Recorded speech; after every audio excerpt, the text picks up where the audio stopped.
At umakyat na nga sa rooftop ang buong team kasama siyempre si Ma'am Jo at ang mister niyang si Kuya Dan. At ayun nga, parang lovers in Paris pero rooftop edition lang dito sa Vietnam. Dahil binigyan tayo ni Steph ng 20 minutes break, syempre grab na agad yan. Yung iba click-click. Pictorial galore, parang may mga prenup shoot. Yung iba naman todo hanap ng signal. Beep beep. Akala mo may stocks na tinitignan sa PSE. At ako, syempre food trip agad. Baka sakaling may libreng chichirya sa rooftop. Kaya ayun, rooftop vibes. Break time, sulit na sulit ang 20 minutes namin. At dito, bumili na nga tayo dyan ng tubig at ang nasabi lang natin dyan ay water. Siyempre, hindi ko na alam kung ano pa yung susunod na sasabihin ko sa English.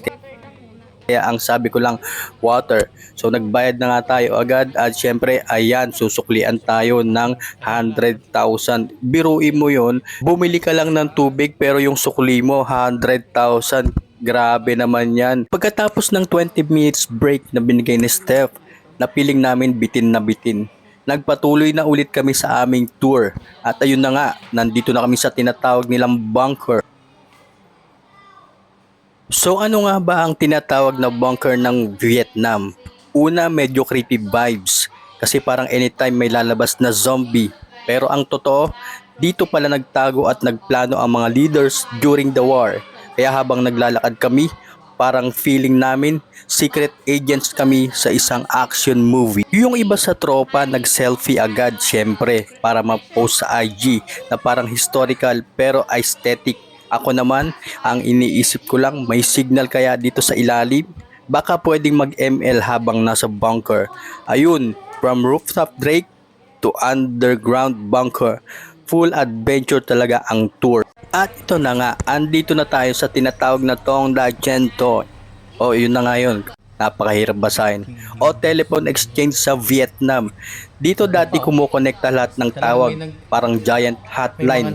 Imagine mo, noong panahon ng giyera, dito dumadaan ang mga importanteng utos at komunikasyon. Kaya kung wala ito, baka hindi naging smooth ang strategies nila. Ngayon, historical spot na siya, pero dati ito ang call center of war. At dito ay nagpatuloy na kaming maglakad ni Kuya Dan. At ito naman yung tinatawag na telex. Dati itong high-tech communication system noong panahon ng giyera. Para siyang lolo ng email pero imbis na Gmail, typewriter style na may tunog na tik tik tik. Dito nagpapadala ng mga mensahe at utos ang mga opisyal, mabilis at diretso kahit malayo ang distansya. Kaya imagine mo kung wala ang telex baka delayed lahat ng chika at command sa battlefield. Ngayon makikita mo na lang siya bilang historical relic. Pero dati ito ang legit messenger application ng Vietnam. At dito naman nakita rin namin ang president's bedroom. Grabe, ang ayos ng kama parang hotel vibes na 5-star. Kaya naman dahil sa sobrang pagod ko, parang inaaya na ako ng higaan, humiga at matulog kahit bawal.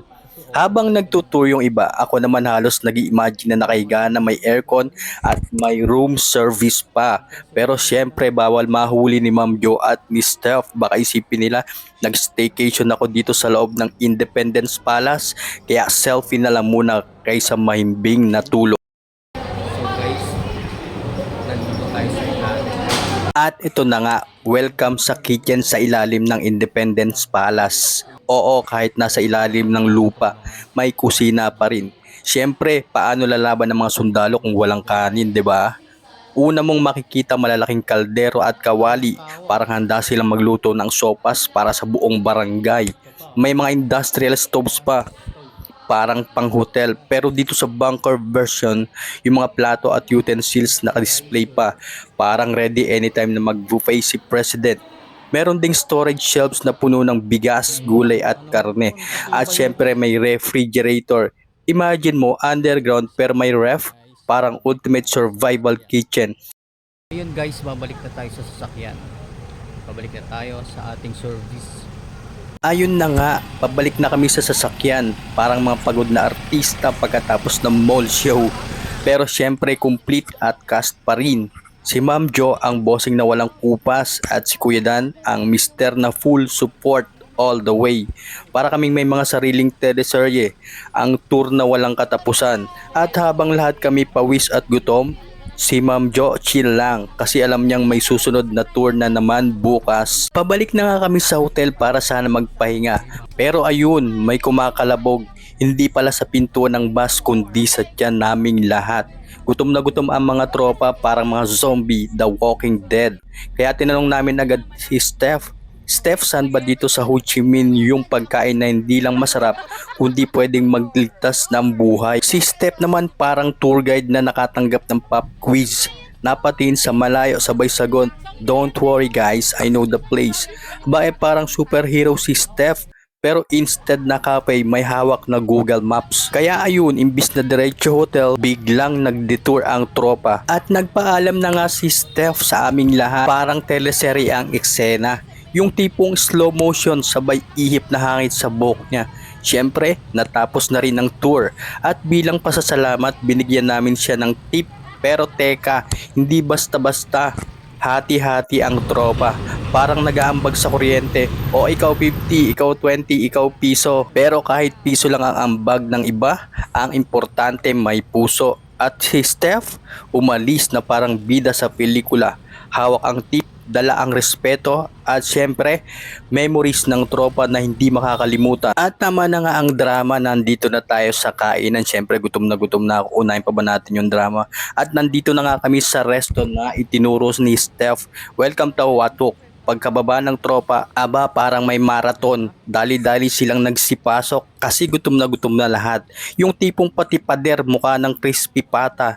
Syempre hindi mawawala ang aming boss na si Ma'am Jo. Kasama ang mister niyang si Kuya Dan. Para silang king and queen na pumasok sa palasyo ng pagkain. At kami naman, mga kawal na handang lumusob sa buffet. Kaya ayun, buong tropa handang magpista kahit wala pang kutsara sa mesa. At ayun na nga, kanya-kanyang order ang tropa.